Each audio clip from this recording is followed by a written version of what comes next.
Royal Standley of Oregon Pacific Financial Advisors, offering securities through United Planner Financial Services. Member FINRA SIPC shares his planning approach to help people toward a place where they may be at peace regarding their financial goals. In this dynamic podcast, Royal will share his insights on how to design a retirement plan to help you plan for your future. Now, on to the show. Hello and welcome to Life by Design with Royal Standley from Oregon Pacific Financial Advisors. Today we're talking about money. And sometimes that's a great subject. Sometimes that can be a little bit of a hard subject. I know we're into 2019 now, and the holidays have passed us. The bills maybe are coming in. Tax season is close. Money might not be the easiest subject to talk about, but definitely worthwhile. Royal, how are you today? I'm doing great. It's great to be back here with you.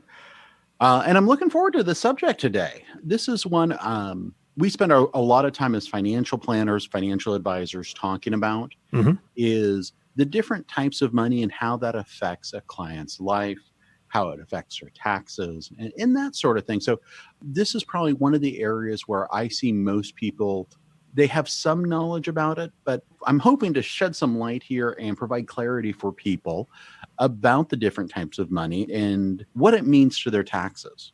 Got it. And when you say different types, I'm assuming you're not talking pesos or Canadian dollars. You're talking about different ways that you get money or save money or money comes into you. Right. Okay. All right. That's right. We're talking about U.S. dollars and U.S. tax law. All right. Good clarification there. Yeah. Just in case there was any question there. All right. So what are the different types of money? So we're going to divide them up into two different types, and we'll kind of expound from there.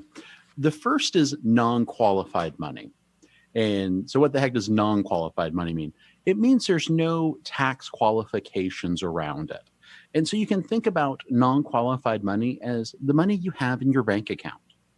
Okay. It's the money you earn from, your work or investments, rental income. That's non-qualified. There's no special taxation around that money.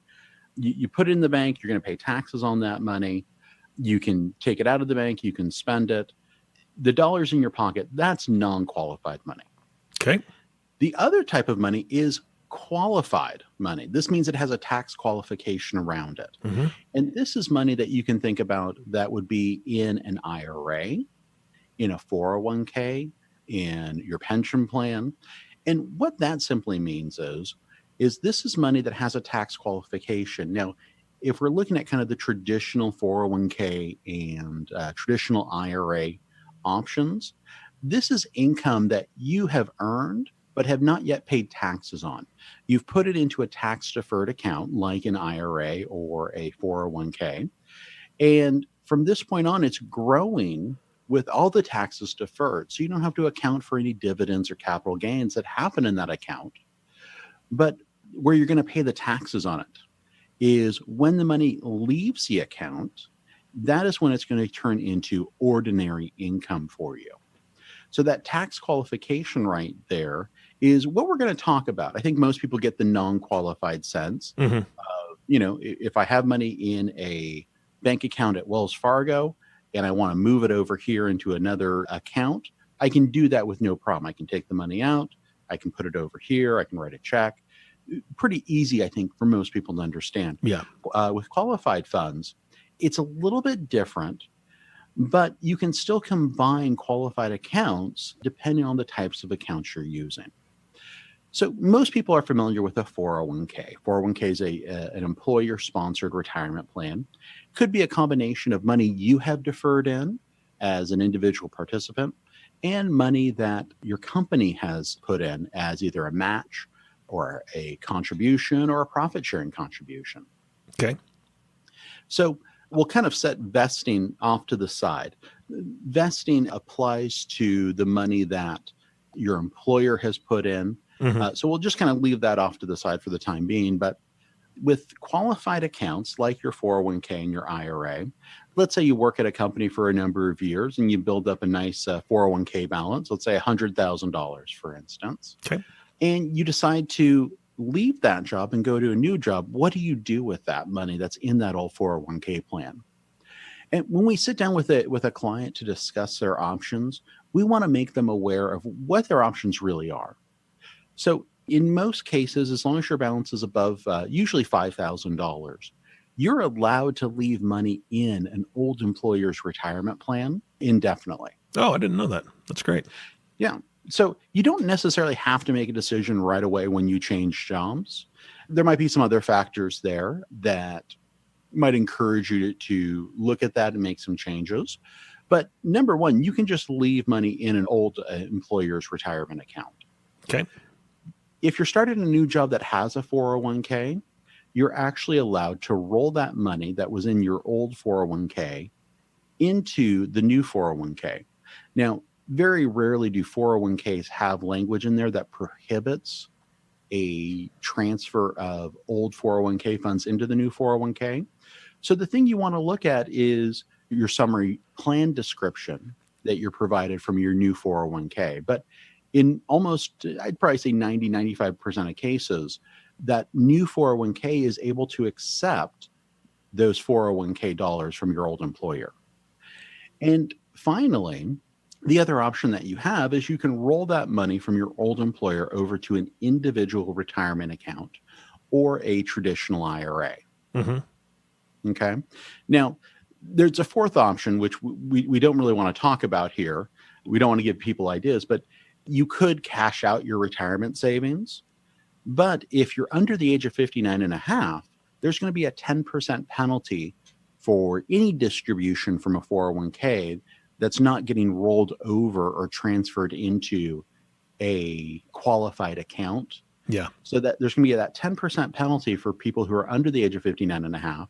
And then for everybody, they're going to have to pay taxes on the amount that they roll out of their account. Really, we want to look at those three main options there because for the most part, we want to encourage people to not cash out their retirement, especially if they're under the age of 59 and a half, and they have some other options available to them. All right, Royal, what about, you said you could roll it over to a traditional IRA. Can you roll it into a Roth IRA? So you can. So if you have a traditional 401k, you can convert it into a Roth IRA. In most cases, what has to happen, however, is it has to go into a traditional IRA for that initial rollover, and then you can convert it into a Roth IRA. And taxes are due, right? Once you do that? Correct. Oh, okay. Correct. Yeah. So the difference there with the Roth IRA is the Roth IRA is kind of the inverse of the traditional IRA. When you have an IRA or a 401k, you're deferring income that you haven't paid taxes on into that account. Mm-hmm. From that point on, it's growing tax deferred. And when you get to retirement, you can begin pulling money out of there. Like we just said, you're going to have to pay taxes on that. The Roth, if you think of those steps, is the inverse. Any money that goes into a Roth IRA or a Roth 401k is money that you have already paid taxes on. So when people talk about putting money into their Roth IRA, they're not getting any current year tax breaks because they're already paying the taxes on that money. Mm-hmm. But from that point on, that money now grows tax-free and at retirement comes out tax-free. So for a lot of my younger clients, the Roth IRA or Roth 401k is really one of the most powerful tools that we have for planning for retirement. Got it.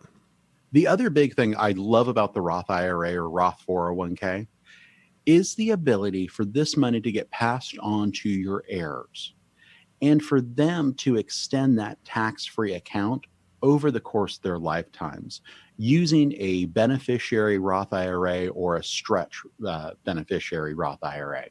Those are ways where a client can inherit that money tax-free, assuming there's no estate tax issues. And they're able to basically stretch that account tax-free over their lifetime, which really makes it one of the most powerful estate planning tools that we have as advisors. Yeah, no, that's great. I mean, everybody wants to be able to pass on a legacy, pass on something to their children or their grandchildren. And if you can do that tax-free, I mean, that's a huge bonus. Correct. Yeah, the only thing we need to worry about in a state like Oregon is Oregon has a $1 million estate tax limit. So anything above $1 million may be subject to the estate tax, but that's only if you have over $1 million. Got it. All right. I think we all hope that we're over that $1 million point at some time in our life, and that would be great. But it's nice to know that if you are under that's, it's not going to be taxed in that way. At least for Oregon, you said, right? It's Oregon? Correct. So and they just raised the federal state tax limits up to over $10 million a person. So that's really not an issue for most people any longer. Gotcha. Definitely. All right. You had spoken about rolling these into other accounts. What's the process look like to do that? So the process there for an IRA to roll money into an IRA from a 401k, it's really just a question of talking to your 401k provider or your HR department to get the paperwork or at least a process that's going to be needed to initiate that rollover. And all 401ks are just a little bit different depending on who the third party administrator is, who the custodian is. Some will allow you to process a rollover to an IRA or another 401k with a phone call. In other cases, it's going to be paperwork that you're going to need to sign. And especially with 403bs, which are kind of a cousin to the 401k, oftentimes that requires both your signature and a signature from your former employer to initiate any transfers out of the account. Okay. So the great thing about when we're talking about qualified money is all of these things can be rolled over to an IRA. But what a lot of people don't realize is if you're working for a company that offers a 401k or a 403b, is you can roll your IRA up into your employer-sponsored 401k or 403b. Now, a company won't usually allow you, if you no longer work there, to roll any money into the plan, but your current employer plan usually will allow those consolidations of accounts. What would the advantage to that be? I think simplicity. I think simplicity is really one of the mainstays of managing your financial life, especially with younger clients who maybe change jobs every 2 to 3 years. Not having all of those accounts sitting out there and trying to keep an eye on them and managing them, rolling them all up into 1 or 2 accounts just creates that simplicity so you know what your management style is. Yeah. And I mean, people may think, well, I've got 2 different, 3 different, 4 different 401ks and these accounts, and I've got an IRA, and that's diversification. But truly, right, I mean, diversification is the 401k itself. You're choosing mutual funds or you're choosing funds in there that are diversified in and of themselves. So being able to consolidate everything into 1 or 2 accounts, maybe maximum, sounds like probably the best idea. Absolutely. Being diversified across custodians for most people, and when I say custodians, I mean the 401k providers, could be Fidelity, Vanguard, Merrill Lynch, whatever that is. That's really not what we talk about when we talk about diversification. Yeah. It's the actual underlying investments there. And by consolidating things, that will help you come up with an investment strategy either by yourself or working with a professional to help create that. That's easy to manage. I think people just want simplicity and want to know where their money is, want to know how they're doing. And I often hear this statement, which makes me laugh, is I have a 401k with $100,000 in it, and I have an IRA with $10,000 in it. In my 401k, I just lost $7,000, but in my IRA, I only lost $700. Yeah. That's apples to apples, baby. Yeah. So that is a 7% loss in either account. Yeah. The scale is different, but combining those and kind of simplifying that for most people is a real positive. There are some times where it makes sense to do some different things there. But my first goal when I sit down with a client is how can we simplify your financial life just so it's easier for you to understand and manage kind of all the different moving parts and what's already a fairly complex system. Yep. So we touched a little bit on Roth 401ks, Roth IRAs, and this is somewhat of a new development. I think it's still being rolled out. With a Roth 401k or a Roth 403b, one of the biggest advantages there is it allows you to defer so much more of your income into that tax-free Roth environment than you can with a Roth IRA. So, for instance, right now in 2019, you're allowed to defer $6,000 for someone under the age of 50 into a Roth IRA. In a Roth 401k, for someone who's under 50, you can defer $19,000 into that Roth IRA. It just allows you to kind of supercharge your retirement savings, which is awesome. But sometimes what'll happen is if you're changing jobs there, you might have money in the Roth 401k, but your new plan doesn't offer that Roth option. Okay. So oftentimes what we'll have to do is just set up a Roth IRA to kind of keep those funds in that Roth environment, or you always have the option, if you're over $5,000 in most cases, to leave it in the old employer plan. Gotcha. That kind of covers the three basic types of money there. We have the qualified, non-qualified, and then the tax-free Roth option. Now, the other funny thing I hear from new prospects sometimes is, well, how much money does a Roth IRA make? Yeah. That's a loaded question. And the answer is, it all depends on what the investment is. So, for instance, you can open up a bank account at your local bank and create it as a Roth IRA, and it will just make whatever the interest rate the bank provides for their normal checking account. So the underlying investment really has nothing to do with the tax qualification or lack thereof. So a Roth IRA doesn't make any more in investment returns than your non-qualified account or your traditional 401k or IRA. It all depends on what investments do you decide to put into that environment. Yeah, I'm assuming that there's possibly the exact same investments in a traditional IRA and a Roth IRA. So technically they would make the same amount or lose the same amount, depending on how the market's doing, correct? Absolutely. Yeah. Absolutely. So the real question is at retirement, what is going to be the taxes you're going to have to pay on those distributions? With a traditional 401k or traditional IRA, every dollar that comes out is going to be $1 of ordinary income. With a traditional IRA or 401k, and with a Roth, every dollar is tax-free. So you can kind of see, especially as we talk about, 20, 30, 40 years of investing, how powerful that Roth option can be, because not only do you get what you put into it tax-free, but you get all the earnings, interest, and capital gains tax-free as well. Yeah, no, that's great. So I wanted to touch on a couple of other areas where there's some confusion there, and also kind of some different tax rules there. So one thing that comes up quite often is annuities. And with an annuity, it's really going to be dependent on which types of dollars you use to fund that annuity. Now, an annuity is a form of life insurance.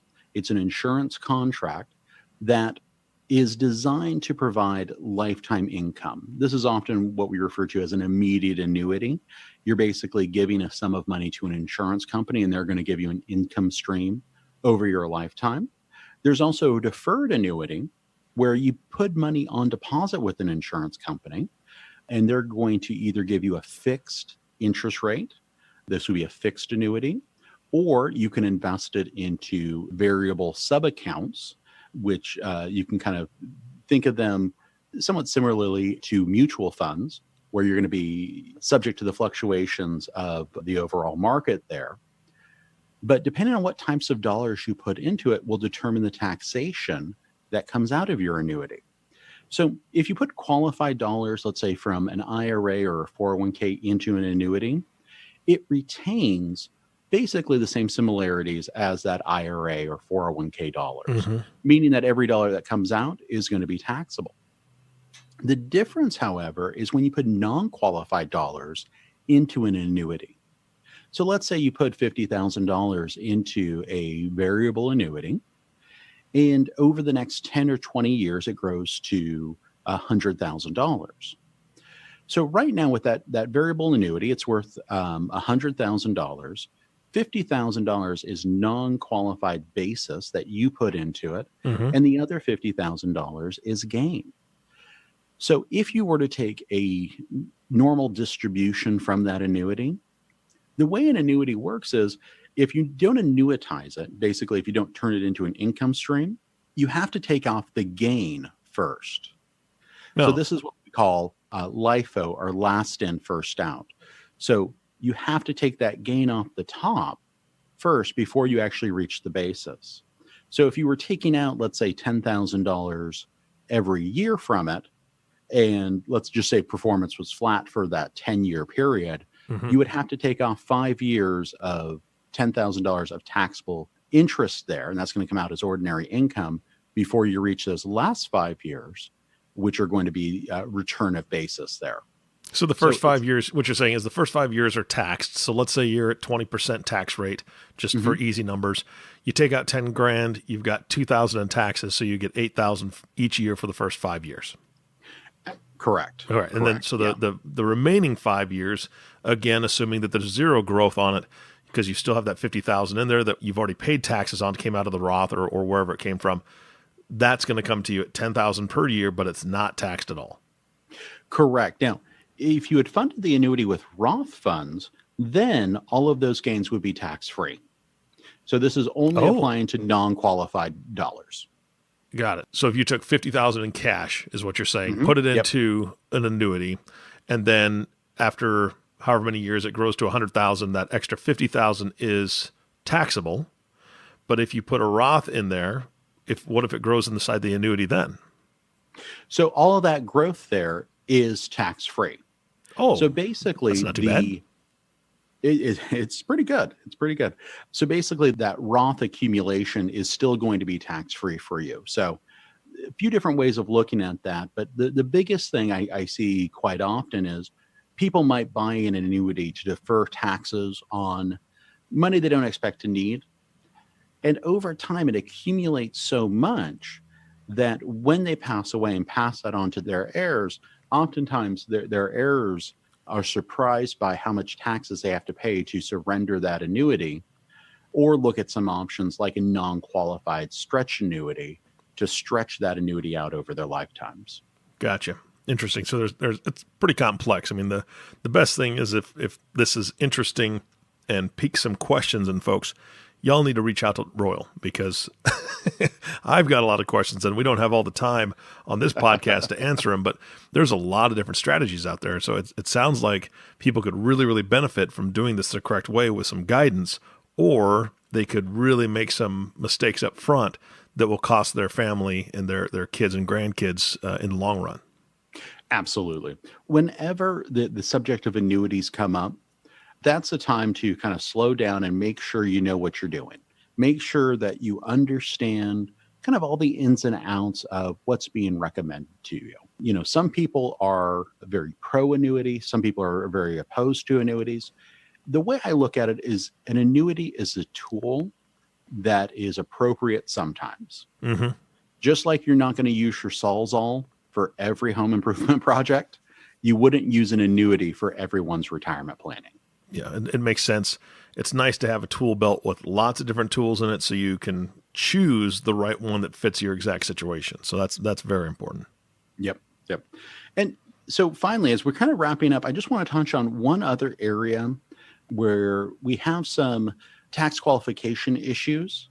We're just going to kind of briefly touch on these, but I think they're very interesting. One is the HSA, the health savings account, and the other is the 529 college savings plan. Now, with the HSA, if you have a high deductible insurance plan, this could be a great vehicle for saving for future health expenses. So oftentimes what happens is in a given year, you're allowed to defer money into a health savings account. That money is going to reduce your taxable income. It's going to grow tax deferred. And as long as it gets used for medical expenses, it gets used tax-free. So the health savings account is, I think, an underutilized way of saving for the future, but it does have some pretty narrow boundaries there on what it can be used for. But it's a great way of accumulating money for what we all know will be higher medical expenses in retirement. The other is the 529 college savings plan, which basically almost works like a Roth IRA for college expenses. You can put money into the 529. It will grow tax-free. And as long as the money is used for qualified college expenses, it comes out tax-free as well. So it's a great way for people with young kids to plan ahead and accumulate some money that they're not going to have to pay taxes on down the road. Also, depending on the state that you live in, there may be some state incentives that are provided to kind of do that planning early and reduce some taxes on your state income tax. So Nice. in the state of Oregon, they offer up to a $4,750 deduction if you put that much into a 529 each year. That will reduce your Oregon state income taxes. Oh, Every nice. state has different rules according to this. So it's definitely something, if you live in a state and you're looking for savings for college, to kind of do that research, talk to a professional, and find out what's going to be the best plan for you. Yeah, bottom line is, again, talk to a professional. Lots of different tools in the tool belt, and you don't want to rush into something and find out it's a Sawzall when you're trying to paint. That's it. Sounds like me doing a home improvement project. Yeah, I did that last weekend. All right, Royal, is there anything else we want to cover today before we wrap this up? I think those are the major things. I'm hoping this gives people a little bit more understanding of what can be a fairly complex topic. Mm-hmm. The biggest advice I have is talk to a professional. We're available to consult with individuals about these different types of accounts, but you definitely don't want to be making mistakes, and you don't want to get advice from your brother-in-law who thinks he knows it all. Yeah, absolutely. And everybody listening, whether you're in Washington or you're in Idaho, you're in California, if Royal is not licensed in your state, he probably is connected with somebody who is very knowledgeable and can help you out too. So still reach out to Royal, see what he can do for you. If he's unable to work with you for whatever reason, he can point you in the right direction. So Royal, thank you so much for your time today. My pleasure. Great to chat with you. All right. And thank you all for listening to the Life by Design podcast with Royal Standley. If you have not subscribed to the podcast yet, please click the subscribe now button below. This way, when Royal comes out with a new podcast, it'll show up directly on your listening device. This makes it much easier to share these podcasts with your friends and family. Again, thanks for listening. For everyone at Oregon Pacific Financial Advisors, this is Eric Johnson reminding you to live your best day every day. And we'll see you next time. Thank you for listening to the Life by Design podcast. Click the subscribe button below to be notified when new episodes become available. The views expressed are those of the presenter and may not reflect the views of United Planner Financial Services. Material discussed is meant to provide general information and is not to be construed as specific investment, tax, or legal advice. Individual needs vary and require consideration of your unique objectives and financial situation. Always seek the advice of your financial advisor or other qualified financial service provider with any questions you may have regarding your investment planning. Advisory services offered through Oregon Pacific Financial Advisors, Inc. Securities offered through United Planner Financial Services of America, member FINRA and SIPC. Oregon Pacific Financial Advisors, Inc. and United Planners Financial Services are independent companies.